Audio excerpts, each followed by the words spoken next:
চলমান ইরান যুক্তরাষ্ট্র ইসরায়েলের সংঘাতের মধ্যে মধ্যপ্রাচ্যের আরেক মুসলিম দেশ সৌদি আরব একটি গুরুত্বপূর্ণ অবস্থান নিয়েছে। আর নতুন করে আলোচনায় এসেছে মধ্যপ্রাচ্যে যুক্তরাষ্ট্র ও ইসরায়েলের যুদ্ধ চালিয়ে যাওয়া নিয়ে। সৌদি আরব স্পষ্টভাবে জানিয়ে দিয়েছে ইরানের বিরুদ্ধে কোনো হামলার জন্য যুক্তরাষ্ট্র বা ইসরায়েলকে তাদের আকাশপথ, জলসীমা কিংবা ভূখণ্ড ব্যবহার করতে দেবে না। আর এই অবস্থানের জন্য সৌদি আরবকে ধন্যবাদ জানিয়েছে তেহরান। ফলের নির্যাস ও দুধের সমন্বয়ে পোলার টর্নেডো গ্রিন অ্যাপল আইসক্রিম। মন ভালো থাক। সৌদি আরবে নিযুক্ত ইরানের রাষ্ট্রদূত আলী রেজা এনায়েতি এ বিষয়ে বলেছেন, সৌদি আরব বারবার যে প্রতিশ্রুতি দিয়েছে তাদের আকাশপথ বা ভূখণ্ড ইসলামী প্রজাতন্ত্র ইরানের বিরুদ্ধে ব্যবহার করতে দেওয়া হবে না। ইরান সে অবস্থানকে প্রশংসা করে, এমনই তথ্য জানিয়েছে বার্তা সংস্থা এএফপি। এ সময় আলী রেজা এনায়েতি আরও বলেন, যুদ্ধ শুরুর আগেই রিয়াদ তেহরান ও ওয়াশিংটনের মধ্যে উত্তেজনা কমাতে কূটনৈতিক প্রচেষ্টাকে সমর্থন দিয়েছিল।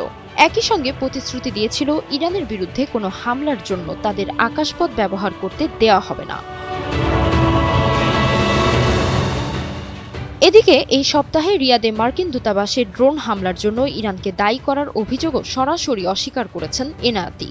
তিনি বলেন, রিয়াদে মার্কিন দূতাবাসে হামলার ঘটনায় ইরানের কোনো ভূমিকা নেই। উল্লেখ্য, সৌদি আরব অতীতে তাদের ভূখণ্ডে ক্ষেপণাস্ত্র ও ড্রোন হামলার জন্য একাধিকবার তেহরানকে অভিযুক্ত করেছে এবং সতর্ক করেছে। তারা আরও জানিয়েছিল, প্রয়োজনে পাল্টা আঘাত সহ নিজেদের রক্ষা করার অধিকার তাদের রয়েছে। এর আগে মধ্যপ্রাচ্যের অন্যতম বৃহৎ তেল শোধনাগার রাস তানুবাতে হামলার অভিযোগও অস্বীকার করেছিল ইরান। রিয়াদ দাবি করেছিল সেখানে দুবার ড্রোন হামলা চালানো হয়েছিল। ইরানের রাষ্ট্রদূত আরও বলেন, তেহরানের সামরিক কমান্ড যদি কোথাও হামলা চালায় তাহলে তারা সাধারণত সেই দায় স্বীকার করে নেয়। তাই রিয়াদে মার্কিন দূতাবাসে হামলার অভিযোগের সঙ্গে ইরানের কোনো সম্পর্ক নেই।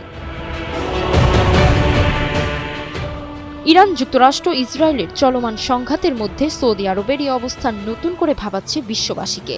মধ্যপ্রাচ্যের এই উত্তপ্ত পরিস্থিতি কোন দিকে মোড় নেবে তা এখন স্পষ্ট নয়। তবে বিশ্লেষকদের মতেই এ যুদ্ধ কেবল আঞ্চলিক নয়, বরং বৈশ্বিক রাজনীতি ও অর্থনীতিতেও বড় প্রভাব ফেলতে পারে।